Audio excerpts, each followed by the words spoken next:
પ્રેમપૂર્વક ભગવાનનું સ્મરણ કરવું.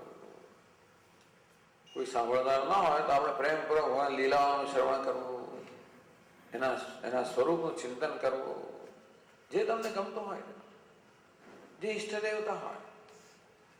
એટલે ભક્તિભાવ વધારવા માટે આપણું જે ઈષ્ટ દેવતા હોય એ શ્રી કૃષ્ણ હોય, શ્રી રામ હોય, શિવજી હોય, દેવી હોય, જે ઈષ્ટ દેવતા હોય. ભારતમાં એક બહુ સુંદર વસ્તુ એ છે કે દરેક દેવતાનું એક પુરાણ હોય, મોટું હજારો શ્લોકોનું પુરાણ હોય, જેમાં તે દેવતા જે છે ને એની મહત્તાના ગુણગાન ગાવામાં આવે. મહાત્મ્ય જ્ઞાન પૂર્વક આમ ભગવાનના મહાત્મ્યના જાણવું, ભગવાનની મહાનતાને જાણવી, ભગવાનની કૃપાને જાણવી. ભગવાન કેવો મહાન છે, એટલે ભગવાનનું હૃદય કેવું વિશાળ છે, ભગવાન કેવો કૃપાળુ છે, કેવો સર્વ સ્વીકાર કરનાર છે, કેવો સર્વને આધાર આપનાર છે.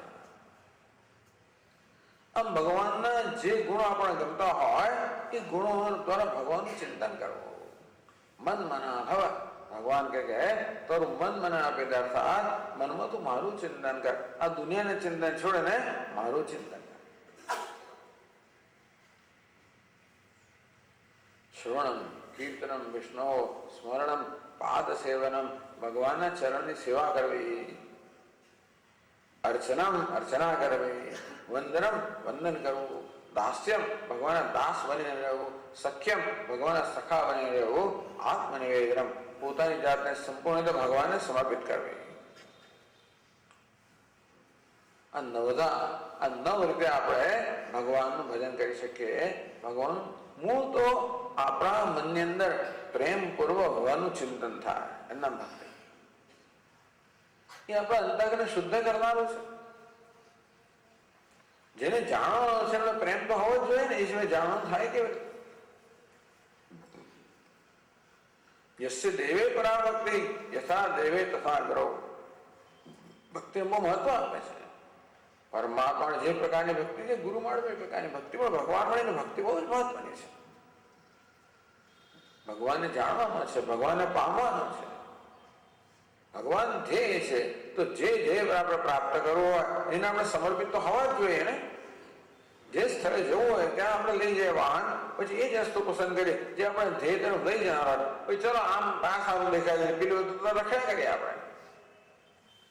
પછી માર્ગમાં ગમે તેવા રસ્તાઓ આવે પણ આપણે એને પ્રલોભન ના પડીએ, જે રસ્તો આપણે ધ્યેય તરફ લઈ જનાર એ જ રસ્તો આપણે પકડીએ. તો વિશ્વ જીવનનું ધ્યેય છે એ મારે માટે સૌથી મહત્વનો છે. કઠોપનિષદ ભક્તિની વ્યાખ્યા કરતા કે યમે વૈશ વૃણતે તેન લભ્ય તસ્યૈષ આત્મા વિવૃણતે તનુમ સ્વામ. યમે વૈશ વૃણતે, ઉપનિષદ કહે કે જે ભગવાનને પસંદ કરે છે તેને ભગવાન તેની સમક્ષ ભગવાન પોતાનું સ્વરૂપ પ્રકટ કરે. આમ ભગવાનનું આપણે જ્ઞાન ક્યારે થાય, ભગવાનનો સાક્ષાત્કાર ક્યારે થાય કે ભગવાનને પ્રાપ્ત ક્યારે કરીએ? ભગવાન જ્યારે અનુગ્રહ કરીને આપણને એના દર્શન આપે ત્યારે. તસ્યૈષ આત્મા વિવૃણતે તનુ સ્વામ. આવા ભક્ત સમક્ષ ભગવાન સ્વયં પોતાના સ્વરૂપને પ્રગટ કરે છે. ગીતામાં બતાવ્યું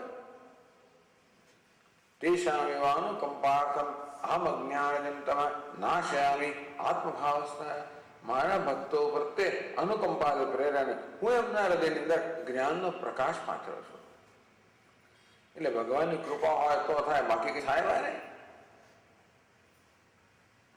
આમ ભગવાનની કૃપા બહુ જ મહત્વની છે. માટે ભગવાનનું ભજન, સતત ભગવાનનું પ્રેમપૂર્વક ચિંતન, ભગવાનની સેવા, ભગવાનનું કીર્તન, ભગવાનનું શ્રવણ.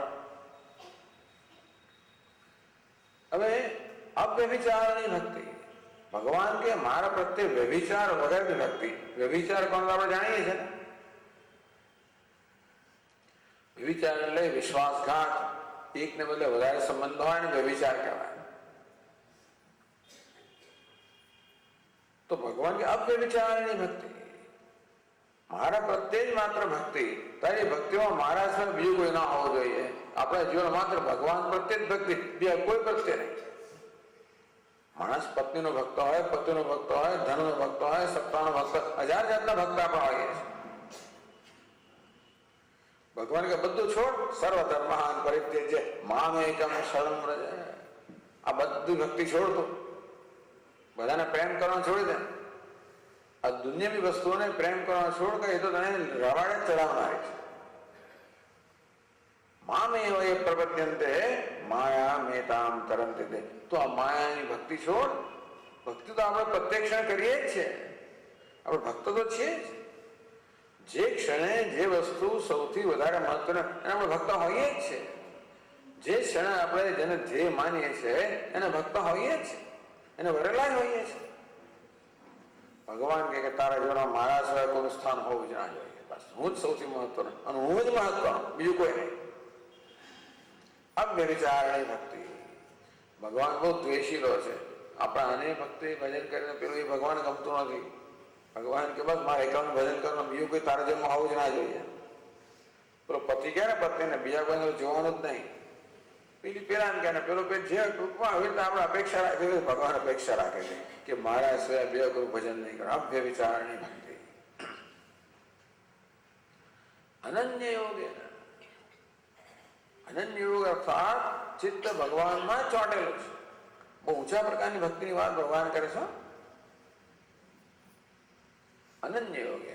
વેદાંત લોકો અનન્ય એટલે ભગવાન અનન્યતયા ભજવો જોઈએ, આત્મ સ્વરૂપ ભજવો જોઈએ.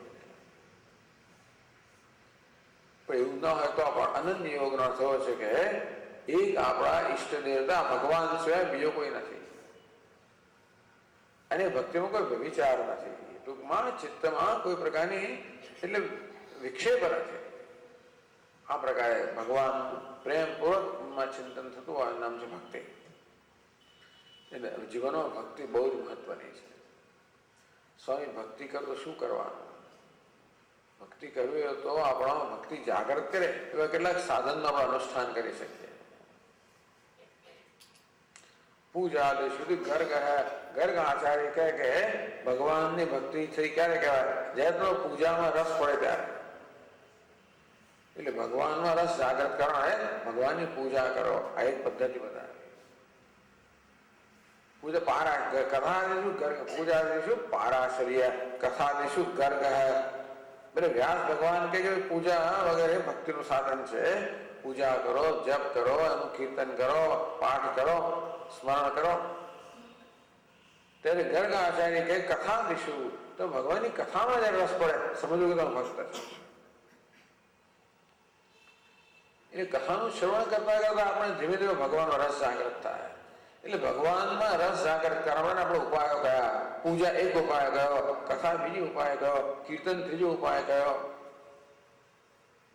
એટલે ભક્તિભાવ ન પણ હોય, ધારો કે તો કઈક અંશે તો હોય, પણ આપણે ભક્તિભાવને વધારે જાગૃત કરવો હશે, ભક્તિભાવને વધારે તીવ્ર બનાવવા છે, તો આ પ્રકારનું સાધન તમને જે ગમતો હોય. જો પૂજા કરશો, મને પૂજામાં રસ જ નથી પડતો, કઈ વાંધો નહીં, તો કથાનું શ્રવણ કર, ભગવાનના ગુણગાનનું શ્રવણ કર. મને તો એ નથી ગમતો, ત્યારે કીર્તન કર, કશું રસ નથી પડતો, તો ઊંઘી જાય. કશામાં રસ જ ના પડતો આપણે શું કરવાના? શ્રવણમાં રસ નહીં, કીર્તનમાં રસ નહીં, પૂજામાં રસ નહીં, તો શું કરવાના?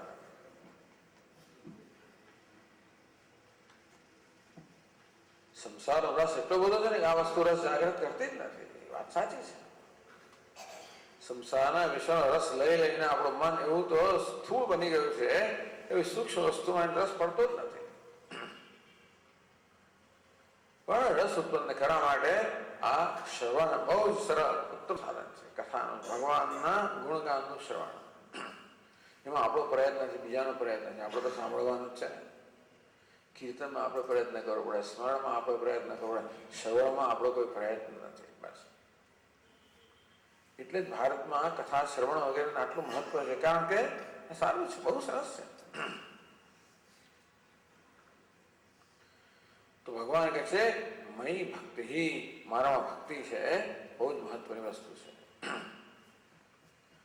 પછી આગળ કહે છે વિવિક્ત દેશ સેવિત્વમ આરતે જન સંસદે. વિવિક્ત દેશ સેવિત્વમ, એકાંત પ્રદેશનું સેવન. વિવિક્ત એટલે એકાંત. વિવિક્ત દેશ એટલે પ્રદેશ, એકાંત પ્રદેશનું, એકાંત સ્થળનું સેવન. તો જ્ઞાનની સાધનામાં આને પણ ભગવાન મહત્વનું ગણે છે કે આપણે એકાંતનું સેવન કરીએ. સેવિત્વમ એટલે એકાંતનું સેવન કરવાનો જેનો સ્વભાવ થઈ ગયો છે. વિવિક્ત દેશ સેવી, પછી ઇન પ્રત્યે લાગ્યો. વિવિક્ત દેશ સેવી એટલે કોણ? જેને વિવિક્ત એટલે કે એકાંત પ્રદેશનું સેવન કરવાનો સ્વભાવ થઈ ગયો છે. એના મનની સ્થિતિને વિવિક્ત દેશ સેવિત્વમ કહેવાય. ટૂંકમાં આપણે એકાંત પ્રદેશ માટે પ્રેમ હોવો, એકાંત માટે પ્રેમ હોવો. શંકરાચાર્ય માટે એકાંતમાં તો આવું ચિત્ત પ્રસન્ન બને અને આત્મા વગર ચિંતન કરવાની અનુકૂળતા થાય. એટલે એકાંતના સેવનનો પ્રયોજન એ છે કે આપણે બીજી બધી ખલેલથી મુક્ત હોઈએ, બધા વ્યવહારથી મુક્ત હોઈએ, સંસારના ચિંતનથી મુક્ત હોઈએ, બહારની ખલેલથી પણ મુક્ત હોઈએ. લાઉડ સ્પીકરો વાગતો હોય, તબલા વાગતો હોય, બાજા વાગતો હોય, હજાર વસ્તુ મુક્ત. જયારે આપણે એવા સિદ્ધ બનીશું કે બધા ઘોંઘાટની અંદર પણ આપણે વિક્ષિપ્ત ના થઈએ તો જુદી વાત છે. અત્યારે તો બહારની પરિસ્થિતિ આપણે વરસર કરતી હોય છે અને તેથી અનુકૂળ પરિસ્થિતિનું સેવન કરવું. જ્યાં આપણા મનને શાંતિ મળતી હોય, જ્યાં આપણા મનમાં ભગવત ભાવ જન્મતા હોય એવા પ્રદેશનું સેવન કરવું. એટલે ઘણા લોકો મહિનો જઈને ઋષિકેશ રહે, કોઈ હરિદ્વાર રહે, કોઈ આ જગ્યા રહે, એમને ત્યાં ગંગા કિનારે રહે. એ પ્રદેશ જે છે એના પ્રભાવને કારણે ચિત્તમાં આપોઆપ જ એક ભક્તિભાવ જાગૃત થાય, આપણું ચિત્ત શાંત બને. આ જરૂરી છે. અને અંગ્રેજીમાં રિટ્રીટ, વેકેશન, જયારે ચિત્તને પણ એક રિટ્રીટ આપવી જોઈએ, એક એકાંત આપવો જોઈએ, આ બધી વસ્તુથી દૂર. એકાંતનું સેવન પ્રસન્નતા ક્યારે આપે? એકાંતનો ઉપયોગી ક્યારે થાય? ઘણી વાર માણસ એકાંત ગાળો થઈ જતો હોય છે. એકાંતનું સેવન આપણને ઉપયોગી ક્યારે બને? જ્યારે આપણું મન પ્રમાણમાં સ્વસ્થ હોય. મુખ્ય તો આપણને આપણો પોતાનો સ્વીકાર હોય. આગળ કહ્યું તે પ્રમાણે આપણું સૌથી મોટું યુદ્ધ તો આપણે પોતાની સાથે ચાલતું હોય છે. જો મારો સૌથી મોટો કોઈ દુશ્મન તો હું જ છું. કેમ? કારણ કે હું જ મને ગમતો નથી, હું જ મારો આદર કરતો નથી. જ્યાં સુધી આ પ્રકારનો મનમાં અશાંતિ, ત્યાં સુધી એકાંતનો સેવન ઉપયોગી થાય, ત્યાં જઈને અનુવાદ ચાલ્યા કરે. પછી એકાંતમાં જઈને પણ અંદર ઝઘડો ચાલ્યા જ કરે, પોતાનો તિરસ્કાર થયા કરતો હોય, પોતાને ઉતારીપણું થતું હોય, પોતાને અસંતોષ હોય, તો એવા આત્મ અસંતુષ્ટ મનમાં એકાંતનો સેવન ઉપયોગી ના થાય. ત્યાં એકાંતનો સેવન ઉપયોગી થાય, ત્યાં જઈને અનુવાદ ચાલ્યા કરે. પછી એકાંતમાં જઈને પણ અંદર ઝઘડો ચાલ્યા જ કરે, પોતાનો તિરસ્કાર થયા કરતો હોય, પોતાને ઉતારીપણું થતું હોય, પોતાને અસંતોષ હોય, તો એવા આત્મ અસંતુષ્ટ મનમાં એકાંતનો સેવન ઉપયોગી ના થાય. પણ આ બધી સાધના દ્વારા, પેલી પ્રસાદ બુદ્ધિ વગેરે દ્વારા આપણે ચિત્તમાં પ્રસન્નતા પ્રાપ્ત કરી હોય ત્યારે એકાંત સેવન બહુ જ ઉપયોગી છે, મહત્વનું, જરૂરી છે. વિવિક્ત દેશ સેવિત્વમ, એકાંત પ્રદેશનું સેવન, કોઈ પવિત્ર સ્થળનું સેવન, કોઈ મંદિર હોય, નદી કિનારો હોય, કોઈ ગુફા હોય, કોઈ બીજું કોઈ પણ શાંત સ્થળ હોય, તીર્થ સ્થળ હોય, અને આપણા ઘરનો એક ખૂણો હોય, છોડો ને, બીજે ક્યાંય ના જવાનું હોય. સ્વામી ઘરમાં વળી શાંતિ શું? બધા ઉઠ્યા પહેલા શાંતિ હોય ને, એ સ્વામી એક વાર ઉઠ્યા એટલે કચ ચાલુ શરૂ થઈ જાય. એ તેને પહેલાનો સમયમાં જે હોય અને ઊંઘી ગયા પછીનો સમય, બીજું શું કરે? એ જામ લાગે તો રાત સૂતું જ નથી, સમજ આખો દાડો હોર્ન વાગે કરે, પેલું ચાલ્યા જ કરતો હોય. પણ આવો ઘોંઘાટ ના હોય એવો સમય પસંદ કરવો પડે છે આપણે. પણ એકાંતનું સેવન એટલે આપણે એકાંતનું સેવન કરવા કોઈ વિશેષ સ્થળે ના જતા હોય તો આપણા ઘરની અંદરના જ એક ખૂણાની અંદર એકાંતનું સેવન. આખો દિવસ ના થાય તો દિવસમાં 1 કલાક 2 કલાક પણ હવે એકાંતનું સેવન ધીમે ધીમે ટેવ પાડવી જોઈએ. અડધો કલાક મૌન અને એકાંતનું સેવન, 1/2 કલાક 1 કલાક, એમ તો શું થશે કે આપણે આપણા પોતાનાથી પરિચિત થઈશું. આપણે આપણી જાતને વ્યવહારમાં એટલી વ્યસ્ત રાખતા હોઈએ છીએ કે આપણને આપણો પોતાનો પરિચય કરવાની તક મળતી જ નથી. અંતેથી તેને એકલા બેસવું, આત્મનિરીક્ષણ કરવું, પોતાના મનની વૃત્તિનું નિરીક્ષણ કરવું કે મારામાં કેવા રાગ છે, દ્વેષ છે કે નથી. હું આ દિવસમાં કેટલી વાર ગુસ્સે થયો, દિવસમાં કેટલી વાર મને ઈચ્છા જન્મી, દિવસમાં કેટલી વાર મારા મૂલ્યનું પાલન ન કરી શક્યો, કેટલી વાર મારે જુઠ્ઠું બોલાયું, કેટલી વાર ક્રોધ થઈ ગયો. નિરીક્ષણ કરવું, એનું કારણ સમજવું અને પછી કારણ દૂર કરવાનો પ્રયત્નશીલ થવું. આમ આપણે પોતાને માટે પણ સમય કાઢવો પડે. જેમ દુનિયા પ્રત્યે આપણી ફરજ છે તેવી રીતે પોતાની પ્રત્યે પણ ફરજ છે ખરી. વિવિધ પ્રદેશ, એકાંત પ્રદેશનું સેવન, એકાંતનું સેવન, કંઈક મૌન, વ્યવહારમાંથી કંઈક નિવૃત્તિ. દરરોજે એવો સમય કાઢવો જે આપણે વ્યવહાર નિવૃત્ત થઈએ, આપણે પોતાની જાતને સમય આપીએ. આ રાત્રે જન સંસદે ભગવાન પછી કહે છે કે જન સમૂહ પ્રત્યે અરુચિ. ધીમે ધીમે ધીમે જન સમૂહ જે છે ને, એટલા પાર્ટીઓને પેલું અંદર આપણે રસા પછા રહેતા હોય છે માણસો, ધીમે ધીમે એમાંથી પછી નિવૃત્તિ. જન સમૂહ બહુ ઘોંઘાટ, થોડું આ બધું નહીં.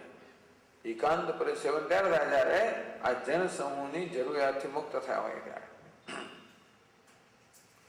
એટલે લોકોને આપણે તિરસ્કારવા નથી, લોકોને આપણે ટાળતા નથી. એવું નથી કે આપણે લોકો અણગમતા છે માટે આપણે સાથે નથી, એવું નથી.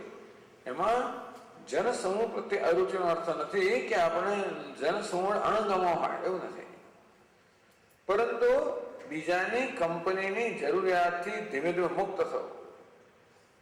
આપણને એવું છે ને, એકલા પડે એટલે એકદમ બોર થઈ જાય, કંટાળી જાય. તરત કોઈ જોઈએ આપણને, એ ટેલિફોન કરીને, પેલું કરીને, પેલાને બોલાવીને એને ઘરે છે એમ કહીને કોઈ સહવાસ શોધ્યા જ કરતા હોઈએ છે. આ મનને એક ટેવ છે, એમાંથી ધીમે ધીમે મનને છોડાવવો. બીજા પ્રત્યે અણગમો છે એટલા માટે નહીં, પણ મને મારી સાથે રહેવાનું એક મૂલ્ય છે, એકાંતનું મૂલ્ય છે. એકાંતનું સેવન ક્યારે કરી શકીએ? જ્યારે આપણે આ જન સમૂહની કંપનીની જરૂરિયાતથી મુક્ત થયા હોય ત્યારે. અથવા આનો અર્થ એવો કરવામાં આવે છે અરતિ જન સંસદે, તો જે પ્રાકૃત જનો છે એ સંસારી માણસ છે, એ સંસારી માણસોના સમૂહમાંથી અરુચિ. એટલે સાધક છે એને આપણે ધ્યાન રાખવું પડે છે કે આપણે કોની સોબત કરીએ છીએ. જેવો સંગ તેવો રંગ. એના માટે આપણે સત્સંગ કરવો, દુસ્સંગથી મુક્ત રહેવો. જ્યાં આગળ માત્ર સંસારની ચર્ચાઓ ચાલતી હોય, જ્યાં આગળ એવી ચર્ચાઓ છે આપણે શ્રદ્ધા ભક્તિ પર આઘાત કરનારી ચર્ચાઓ ચાલતી હોય, નાસ્તિકોનો જે સંગ છે ન કરવો. નાસ્તિક સમુદાયથી દૂર રહેવું.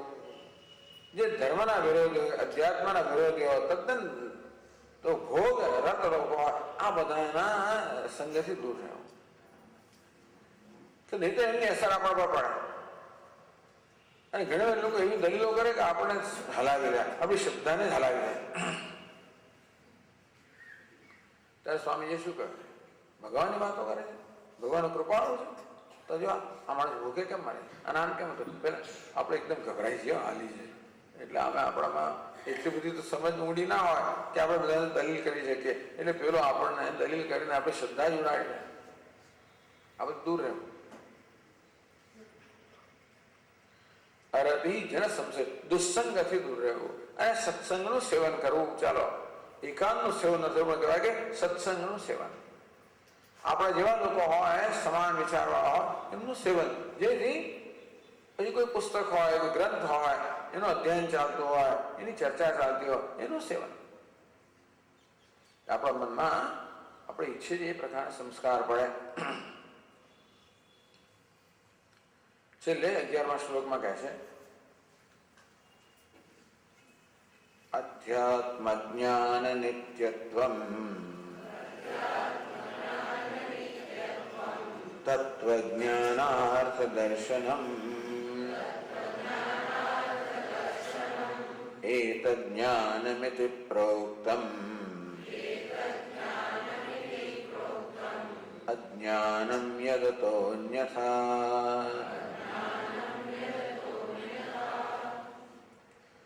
अध्यात्म ज्ञान नित्यत्वम,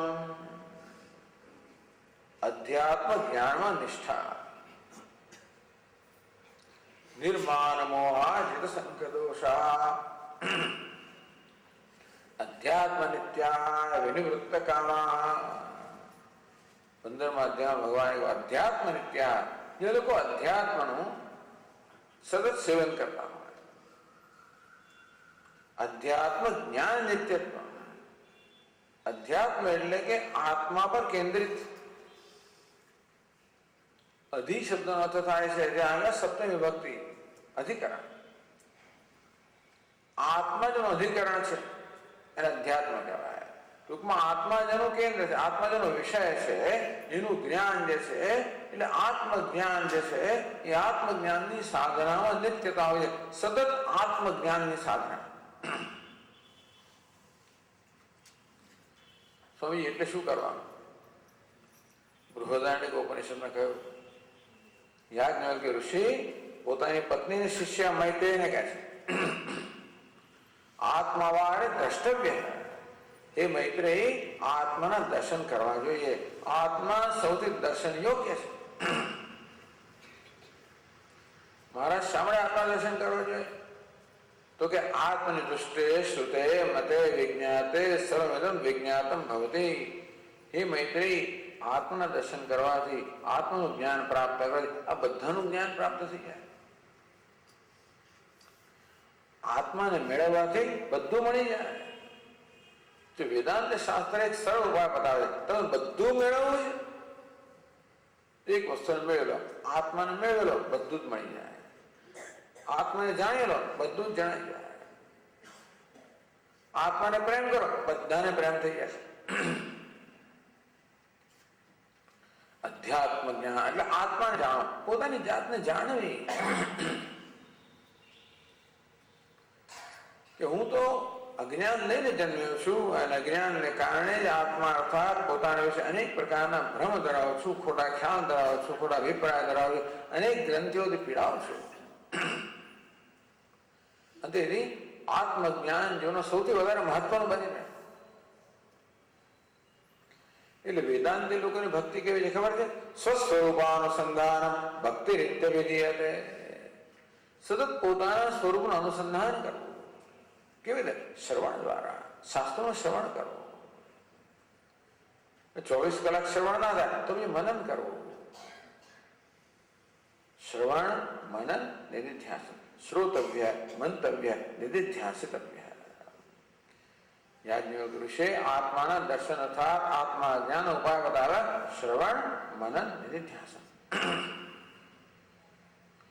સતત આપણા મનને ક્યાં તો શ્રવણમાં, મનનમાં, નિધિધ્યાસનમાં રત રાખવું. એને અધ્યાત્મ જ્ઞાન નિત્યત્વ કહેવામાં આવે કે નિત્ય સતત અધ્યાત્મ જ્ઞાનમાં, આત્માના જ્ઞાનમાં જ આપણે રત હોઈએ.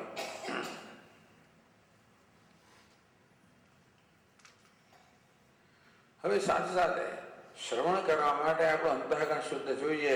શમ, દમ વગેરે સદગુણો કેળવવા પડે. તો એ કેળવવા એ પણ અધ્યાત્મ જ કહેવાય.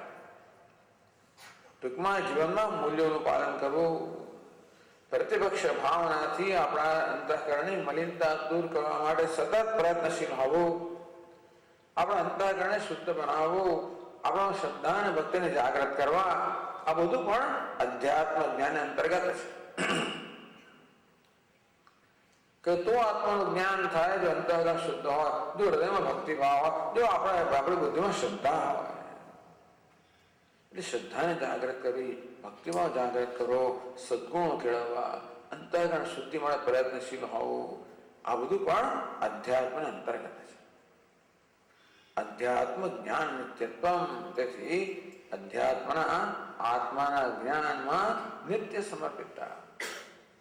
નિત્યત્વ એટલે શું? એ સિવાય બીજું કશું હોય જ નહીં. દર વખતે ભગવાન આ જ કહે, સર્વ ધર્માન પરિત્યજ્ય મામ એકમ શરણમ વ્રજ. આ દુનિયાની બીજી વસ્તુની ચર્ચા છોડ, હોસ્ટેલમાં શું જાણવાનું છોડ, માત્ર મને જ જાણવા માટે સરસ તો સમર્પિત મન મનાભવ મદ ભક્ત મધ્યાજી મામ નમસ્કરો. તું તારા મન પર મન આપી દે, મારું ચિંતન કર, મારો જ ભક્ત બન, મારી જ સેવા કર, મને જ નમસ્કાર કર. આ બહુ ઊંચી વાતો છે બધી, પણ આ તો આ ધ્યેય બતાવે છે આપણને નિરુત્સાહ કરવામાં નથી કહેવાનું, પરંતુ આપણે સતત જરા એક સર્વૈયું કાઢવું છે ને, સતત આપણે છે ને હિસાબ કિતાબ કરતા રહેવું જોઈએ કે આપણે કેવી શું ચાલે છે, આપણે જીવનમાં કેટલી કેટલી ભક્તિ ચાલે છે, શું શું કયા કયા જ્ઞાનની સાધના ચાલે, શું શું ચાલે છે, ભગવાનનું સ્થાન કેટલું છે, ત્યારે જોતા રહેવું જોઈએ કે આપણા જીવનમાં ભગવાનનું સ્થાન કેટલું છે. શ્રવણ કરીમાં ભગવાનનું શ્રવણ કેટલું, મનમાં ભગવાનનું મનન કેટલું, ધ્યાનમાં ભગવાનનું ધ્યાન કેટલું, ચિંતનમાં ભગવાનનું ચિંતન કેટલું, અધ્યાત્મ જ્ઞાન નિત્યત્વ. યોગ વાસિષ્ઠમાં કહ્યું ને, પંચદશીમાં એ શ્લોક કહેવામાં આવ્યો, તત્કથનમ તત્ચિંતનમ અન્યોન્યમ તત્પ્રબોધનમ. તત્કથનમ, કોઈ સાંભળવાનો મળે તેનું કથન કરવું, ન મળે ચિંતન કરવું, આપણે સમાન મળે અન્યોન્ય ચર્ચા કરવી. બ્રહ્માભ્યાસમ વિદુર્બુધા. આ પ્રકારે એક પરમાત્મામાં ચિત્તની રત હોય એને મહાપુરુષો બ્રહ્માભ્યાસ કહે છે, આત્માભ્યાસ કહે છે. અધ્યાત્મ જ્ઞાન નિત્યત્વ, ચિંતન પણ એનું, કથન પણ એનું, શ્રવણ પણ એનું. અને છેલ્લે કહે છે તત્વજ્ઞાનાર્થ દર્શનમ. તત્વજ્ઞાન એટલે આત્મજ્ઞાન, બ્રહ્મજ્ઞાન, પરમાત્માનું જ્ઞાન. અર્થ એટલે પ્રયોજન. આ પરમાત્માના જ્ઞાનથી કે જાણવાથી આપણા જન્મ શું પ્રયોજન સિદ્ધ થશે, આપણને શું લાભ થશે. તત્વજ્ઞાનાર્થ દર્શનમ, તત્વજ્ઞાનથી જે પ્રયોજન સિદ્ધ થાય એનું પણ સતત સ્મરણ કરવું જોઈએ, એનું આપણા મનને સતત યાદ કરાવવું જોઈએ કે જો તત્વજ્ઞાન બહુ મહત્વનું છે, એના અનિવાર્ય છે જીવનમાં. ભાઈ તત્વજ્ઞાનથી શું મળે, આત્મજ્ઞાન શું મળે, તો છંદોગ્ય ઉપનિષદ કહે છે તર્દ શોકમ આત્મવિત. જેને આત્માનું જ્ઞાન છે એ શોકને તરી જાય છે. તો આપણા મનને પૂછો કે એ મન તારે શોકથી મુક્ત થવું છે, તારે દુઃખથી મુક્ત થવું છે, તારે વિષાદથી મુક્ત તો જરૂર થવું છે. બસ તો એનો એક જ ઉપાય છે આત્મવિત. જેને આત્માનું જ્ઞાન છે એ જ મનુષ્ય માત્ર શોકથી મુક્ત છે, બાકી કોઈ શોકથી મુક્ત થઈ શકે નહીં. શોકથી, વિષાદથી, દુઃખમાંથી મુક્ત એક જ ઉપાય છે આત્માનું જ્ઞાન. શું કેમ? કારણ કે આત્માનું અજ્ઞાન કે આત્મા વિશેના ખોટા ખ્યાલે શોક જન્માવે છે. આપણા મનમાં શોક ક્યારે જન્મે તમને ખબર છે? આપણે દુઃખી ક્યારે થઈ જઈએ? સ્વામી પહેલા મને ફલાણું કહ્યું, જો અમારું અપમાન કર્યું, દુઃખી થઈ ગયો, મારી નિંદા કરી દુઃખી થઈ ગયો, સ્વામીજી મને આ ખોટ ગઈ, દુઃખી થઈ ગયો. આમ જોયું, આમાં એકે વસ્તુ દુઃખી કરે એવો કોઈ નિયમ નથી. પરંતુ બહાર જાય આવા પ્રસંગો બાદ અંદર કશું થતું હોય છે. કોઈ પણ અપમાન કરે ત્યારે અંદર કંઈક થતું હોય છે. શું થાય છે? કોઈ મારું અપમાન કરે ત્યારે મારા મનમાં એવું લાગે કે હું અપમાનને યોગ્ય છું, હું એવો જ છું. એક તો પેલા અપમાન કર્યું, ઉપરથી આપણે આપણું અપમાન કરીએ છીએ. દુનિયાને જેટલું અપમાન કરેલું કરે, આપણે આપણી જાતનું સન્માન કરીએ તો અપમાનની કોઈ અસર થવાની નથી. પરંતુ આપણે જ આપણું અપમાન કર્યા કરતા હોઈએ છીએ, એ દુનિયા અપમાન કરે એ તરત મારી અપમાનની પેલી ધારા શરૂ થઈ જાય. હું સતત મારી તો ઉતારી પાડતો જ હોઉં છું, પણ બહારથી કોઈ ઉતારી પાડે એટલે પેલું ઉતારી પાડવાનો બરોબર તીવ્ર બની જાય. જ્યારે જ્યારે મારી જાત વિશે અપમાન થાય, હું મારો અનાદર કરું, હું જ્યારે મને ન ગમતો હોઉં, મને મન અસંતોષ છે, ત્યારે હું દુઃખી થઈ જાઉં છું. દુઃખનું એક જ કારણ છે, બીજું કોઈ કારણ નથી. કોઈ વ્યવહાર, દુનિયાની કોઈ ઘટના દુઃખ જન્માવે એવો કોઈ નિયમ જ નથી. એક જ વસ્તુ દુઃખ જન્માવે છે, મારા વિશેનો સંતોષ, મારા વિશે એનો અણગમો, એ જ મને દુઃખ જન્માવે છે. તો દુનિયા દુઃખ ક્યારે આપી શકે છે? એ અણગમો તો રહેલો જ છે. દુનિયા તો માત્ર પેલું ચાપ બટન દબાવ્યા કરે, અણગમાનું બટન દબાવે, અણગમો બહાર આવે, હું દુઃખી થઈ જાઉં. આત્મા માટે અણગમો કેમ હોય? આત્મા તો પૂર્ણ છે, સચ્ચિદાનંદ છે, એમાં અણગમો કેમ હોય? તો એ અણગ એટલા માટે છે કે આપણને આત્માનો અનેક ભ્રમ છે. અજ્ઞાન એટલે આત્મા વિશે, પોતાના વિશે, સેવામાં આવેલા અનેક ભ્રમ, ખોટા ખ્યાલ. આપણી યસ્યનો મન્યતે હેતમ ઉભવતો ન વિજાનિત નાયમ હંત્ય ન અન્યતે. જે આત્માને કરતા માને છે, આત્માને ભોગતા માને છે, બંને જાણતા નથી. આત્મા કરતા પણ નથી, ભોગતા પણ નથી. કર્મ કરતો નથી, કર્મનો ભોગ પણ બનતો નથી. નિત્ય મુક્ત છે. હું મારી સાથે બંધાયેલો માનું છું, એ તો મારો ભ્રમ છે. અજ્ઞાની માનું છું, ભ્રમ છે. દુઃખી માનું છું, ભ્રમ છે. આત્મા વિશે આ પ્રકારના ભ્રમ આપણે સેવી છે. હું દુઃખી છું, અજ્ઞાની છું, બિચારો છું, પાપડો છું, અસહાય છું, દીન છું. પણ જેને દીનતાનો ભાવ આવે, અસહાયતાનો ભાવ આવે, દુઃખી થઈ જઈએ. કશું આપણું ધાર્યું ન થાય, અસહાય બની જાવ, દુઃખી થઈ જાવ. ધાર્યું ના બધું ભલે ના બન્યું, એ કશી વસ્તુ મારું અસહાયતા ના જન્મ આવે તો દુઃખી થવું જ નહીં. ભલે ને એને કહ્યું શું થઈ ગયું, એ તો એનો અભિપ્રાય છે, મારે શું? કોઈ આપણે ટીકા કરે, નિંદા કરે, અપમાન, તો એનો અભિપ્રાય છે, ભલે એને મુબારક. મારે એને મારો અભિપ્રાય બનાવવાની જરૂર નથી. આપણે શું કરીએ છીએ? દુનિયાના અભિપ્રાયને આપણો અભિપ્રાય બનાવી દઈએ છીએ અને પછી દુઃખી થઈ જાય છે. અંતર રાખવાનો, એનો અભિપ્રાય છે, એને મુબારક. એને મને એ ગધેડો કહે છે, એનો અભિપ્રાય છે કે હું ગધેડો છું, એટલે મારે હું ગધેડો છું અભિપ્રાય બનાવવાની જરૂર નથી. હું દુઃખી ક્યારે થતો? હું મારી સાથે ગધેડો કહું ત્યારે. એ ગધેડો કહે છે તો દુઃખી ન થતો, હું ગધેડો કહું છું ત્યારે દુઃખી થતો છું. એ મને મૂર્ખ કે હું દુઃખી ન થતો. પછી એને એ જે બોલે પડઘો અંદર પાડો, હું મૂર્ખ છું, બસ એટલે દુઃખી થઈ જાઉં. બધે વખતે યાદ દેવડો કે હું મૂર્ખ, તો એનો અભિપ્રાય છે. અત્યારે શેની ચર્ચા? આત્મજ્ઞાન. આત્મા સચ્ચિદાનંદ છે, નિત્ય શુદ્ધ બુદ્ધ મુક્ત છું. આવું જ્ઞાન થાય ત્યાર પછી કોઈ દિવસ આપણા વિશે સંતોષ કે અણગમાનો પ્રશ્ન જ નથી. ત્યારે શોકમ આત્મવિદ, આત્મજ્ઞાન જેને છે એ બધા શોકથી મુક્ત થઈ જાય છે. બ્રહ્મવિદ આત્મોથી પરમ, જેને બ્રહ્મનું જ્ઞાન જે પરમને પ્રાપ્ત કરે છે, અનંતને પ્રાપ્ત કરે છે. અને જો આત્મજ્ઞાનનું પરિણામ તો શું છે કે અનંતને પ્રાપ્ત કરીએ, શોકથી મુક્ત થઈ જઈએ, બધા આનંદને પ્રાપ્ત કરીએ. તે તો આપણે પ્રત્યેક ક્ષણે શોધી જ રહ્યા છે. એનો એક જ ઉપાય છે. પ્રત્યેક ક્ષણે આપણું હૃદય જે ઝંખી રહ્યું છે કે મને સર્વ સુખની પ્રાપ્તિ થાય, હું બધા દુઃખથી મુક્ત થયો, એનો એક જ ઉપાય છે અને તે છે આત્મજ્ઞાન. જેટલી સ્પષ્ટતાથી આપણે સમજીએ એટલું આત્મજ્ઞાન આપણા માટે મહત્વનું બને અને એટલા આપણે આત્મજ્ઞાનની સાધનામાં નિષ્ઠ બનીએ. એટલે જ્ઞાનના મૂલ્યમાં ભગવાન કહે છે કે જ્ઞાનથી થતા લાભનું પણ મનને સતત અને મનને યાદ દેવડાવો કે જો મન આનો આ લાભ છે, તો ખોટી પ્રવૃત્તિમાં પડ્યો છે, આનો કશો લાભ નથી, આ દેખીતો લાભ છે, એમાં કોઈ ટકાઉ લાભ નથી. એ ટકાઉ લાભ આપનારી એક જ વસ્તુ છે તત્વજ્ઞાનાર્થ દર્શનમ. આ પ્રકારે તત્વજ્ઞાનથી જે પ્રયોજન સિદ્ધ થાય, જે લાભ થાય, એનું દર્શન મનને કરાવ્યા કરવું એ પણ એક મૂલ્ય છે. કારણ કે જો પરિણામ જો આપણે ગમતું હોય તો જ એને આપણે કર્મ કરવાની ઉત્સાહ જન્મે, નહીં તો ના જન્મે. કશું કરવાનો પ્રયત્ન કરવાનો ઉત્સાહ ક્યારે જન્મે? એ પ્રયત્નના પરિણામે જે મળવાનું છે એમાં આપણે રસ હોય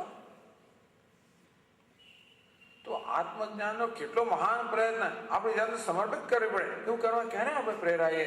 જ્યારે એનાથી મળતા ફાયદામાં આપણે રસ હોય અને એક જ જગ્યા વસ્તુ ફાયદો આપનારી, બીજી વસ્તુ કોઈ વસ્તુ ફાયદો કરનારી છે જ નહીં. બીજા માત્ર તો માયા ફાયદાનો દેખાવ કરે છે, એમ કરીને આપણે આનાથી વિમુખ રાખે છે. આ માયાનું એક જ કામ છે, અહીંયા ફાયદો દેખાડ્યા જ કરે છે, નથી ને દેખાડે, અને જે છે તે ન દેખાડે. તત્વજ્ઞાનાર્થ દર્શન. આ પ્રકારે ભગવાને 20 મૂલ્યો કયા, અમાનિત્વથી માંડીને તત્વજ્ઞાન દર્શન સુધી. એ તો જ્ઞાન વિધિ પ્રોક્તમ. ભગવાન કે આ જ્ઞાન છે, આ જ્ઞાન માટે મૂલ્ય છે, માટે જ્ઞાન જ છે. અને જો એક વસ્તુ સમજવાની જરૂર છે, આ મૂલ્ય એટલે કોઈ વર્તનનું નામ મૂલ્ય નથી. અમુક પ્રકાર વર્તીએ માટે આપણે નમ્ર છે એવું નથી. નમ્રતા એક મૂલ્ય છે. અમુક વર્તનને નમ્રતા ના કહેવામાં આવે. આપણે અંદરથી તો વિરોધ દાખવતા હોઈએ અને બહારથી નમન કરતા હોઈએ, એટલે એ નમ્રતા શું છે? એ મનની સ્થિતિ છે, કોઈ વર્તનનું નામ નથી. અહિંસા કહો, ક્ષમા કહો, પ્રામાણિકતા કહો, આ કોઈ વર્તનનું નામ નથી. આ શાનું નામ છે? આપણા મનની સ્થિતિનું નામ છે. શક્ય છે કે વર્તનમાં તમે કદાચ કઠોર હો અને છતાં અંદરથી તમે અહિંસક હો, એવું બની શકે. ક્યારેક તમારે કોઈના પર કૃપા કરવા માટે પણ કઠોર બનવું પડતું હોય છે. જેમ બાળકને તાવ આવતો હોય અને એને પેલી દવા પીવડાવવાની હોય, આયુર્વેદ કડવી દવા પીવતો, ભાઈ માં શું કરે, બાળકને જકડીને દવા ખોસે છે ને મોંમાં, પેલા ગમે કે ના ગમે, એટલે એના પર કૃપા કરવા ઘણું કઠોર થવું પડે. એટલે આ કઠોરતા ના કહેવાય, આ છતાંય શું કહેવાય? કૃપા જ કહેવાય. એટલે કર્મની પાછળ કયા પ્રકારની ભાવના છે, કેવો ઈરાદો છે, બહુ મહત્વનો બની રહે છે. પેટમાં છરો ખોસો એટલે હિંસા એવો નિયમ નથી. હા, કોઈ ખૂની આવે ને મારા પેટમાં છરો ખોસે, હિંસા કહેવાય. પરંતુ કોઈ સર્જન હોય, વાળ કાપ કરનાર ડોક્ટર હોય, એ મારા પેટમાં છરો ખોસતો હોય કે એપેન્ડિક્સ કાઢવા માટે, પેલું કાઢવા માટે, એ હિંસા નથી. એ લોહી ભલે વહેતું હોય છતાં પણ હિંસા નથી. કારણ કે એનું પ્રયોજન શું છે? મારા પર ઉપકાર કરવાનું પ્રયોજન છે. એટલે ભગવાન જયારે અર્જુનને યુદ્ધ કરવાનું કહે ત્યારે હિંસા કરવાનું કહેતા નથી. આ ગીતા વિશે ઘણી ગેરસમજ છે કે ભગવાન ભગવદ્ ગીતામાં હિંસા શીખવાય છે. તસ્માદ યુદ્ધ સ્વભારત, એ ભારત યુદ્ધ કર એમ કરીને ભારતને અર્જુનને હિંસા કરવાનું કહે છે. આ હિંસા શાસ્ત્ર છે તો કે નહીં. યુદ્ધ કરવું એટલે હિંસા છે એવો નિયમ નથી. કઈ જગ્યાએ યુદ્ધ કરો એને બરાબર રાખે. ઘરમાં યુદ્ધ કરો તો હિંસા છે. રણ મેદાનમાં શત્રુ સામે, અધર્મ સામે યુદ્ધ છે. આ તો ધર્મનું રક્ષણ કરવા માટે અધર્મ સામેનો સંઘર્ષ છે અને એ હિંસા નથી. એ ન કરતો હિંસા થાય. જે કરવું જોઈએ ના કરે તો હિંસા થાય. ઘણી વાર આપણા શરીરનો એક ભાગ સડતો હોય ને તો ડોક્ટરે ભાગને દૂર કરવો પડે. ના ના ના, એને પપ્પાળા કરો તમે તમારે, એને હિંસા ના થાય તો આખા શરીરને સડાવી નાખે. એટલે ઘણી વાર શરીરના સ્વાસ્થ્યનું રક્ષણ કરવા માટે એક ભાગનો ભોગ આપવો પડે. હિંસા ના કહેવાય. એની પાછળનો ઈરાદો શું છે?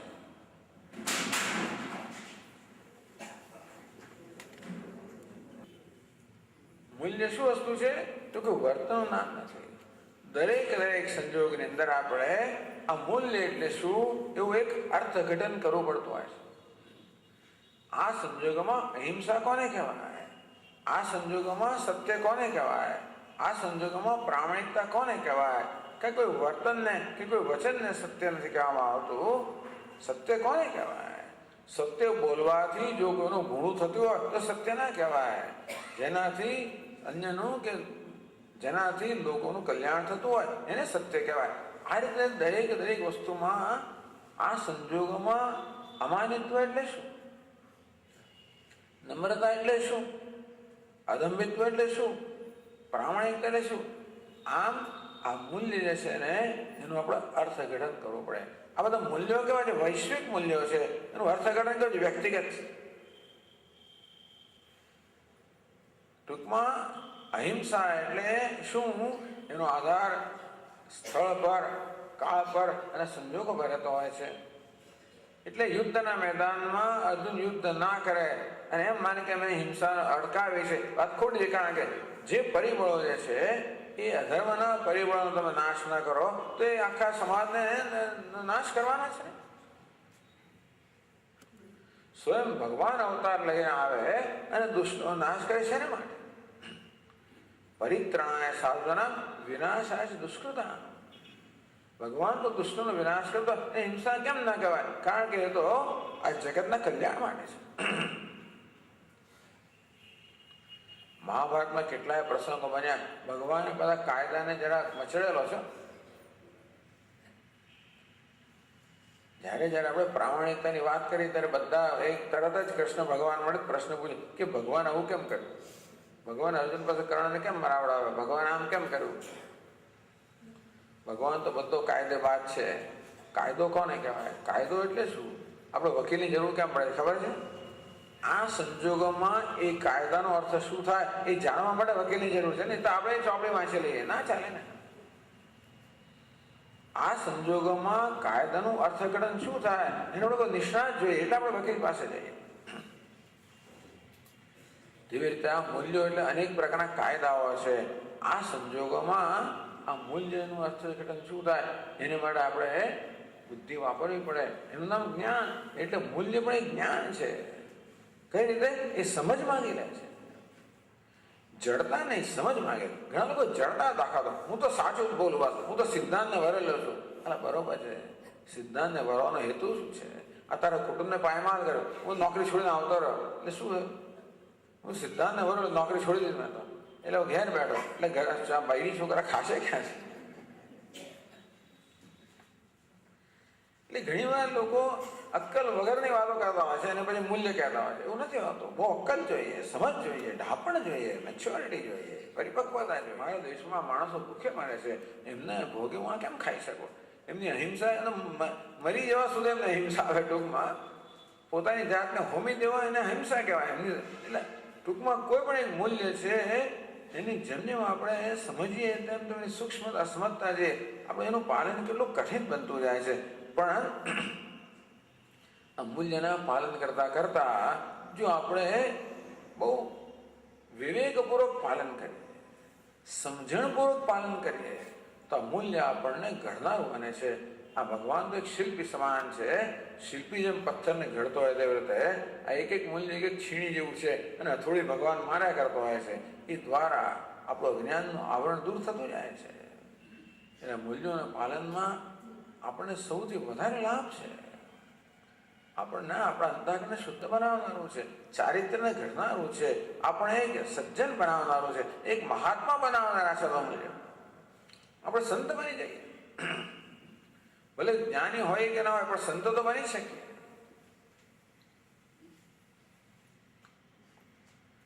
તેથી આ મૂલ્ય મહત્વના છે, સાથે એમની સમજ બહુ મહત્વની છે. એનું અર્થઘટન મહત્વનું છે. એની સૂક્ષ્મ વ્યાપકતા આપણે સમજતા જઈએ આ પ્રકાર તો પછી મૂલ્યોનું યોગ્ય રીતે અને ડાપણપૂર્વક પાલન થાય. અને જોજો આ રીતે આપણે જયારે એક સભાન જીવન જીવીએ, એક સાધક બનીએ અને આપણે એવો નિર્ણય કરીએ કે આ મૂલ્યનું વરેલું છે, મારે આનું આચરણ કરવું છે, તો જોજો કેટલી મુશ્કેલીઓ પડે છે. અને વારંવાર આપણે એમ લાગે કે અરે રે મારું સ્ખલન થયું, સ્વામીજી ક્રોધ થઈ ગયો, કઠોર વચન બોલાઈ ગયું, કોઈ લાગણી મારાથી દુભાઈ ગઈ, સ્વામીજી જૂઠું બોલાઈ ગયું, આત્મશ્લાઘા થઈ ગઈ. પેલી જૂની ટેવો પડી ગઈ છે ને એ વારંવાર જયારે આપણે સાવધાન ન હોઈએ ત્યારે જૂની ટેવોને આપણે તાબે થઈ જઈએ અને ત્યારે મૂલ્યનો ભંગ થાય. આ મૂલ્યના પાલનમાં સાવધાની બહુ મહત્વની છે. સમજ મહત્વની છે, સાવધાની મહત્વની છે. અને જોડે જોડે એક પાકો નિશ્ચય જોઈએ કે આ મૂલ્યનું મૂલ્ય સમજવું મહત્વનું છે.